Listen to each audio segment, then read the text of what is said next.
tay ai tay nhầm chứ có tay ai ai nhầm này kìa đúng kỳ quý rồi sao vậy ha nhọn không hả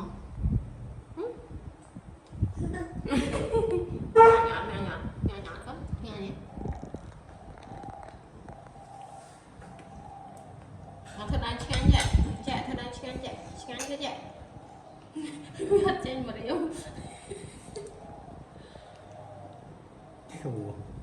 một bạn này đó bạn này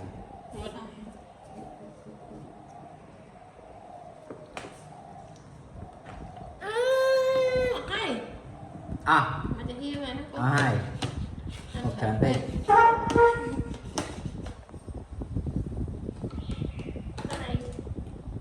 nó ngay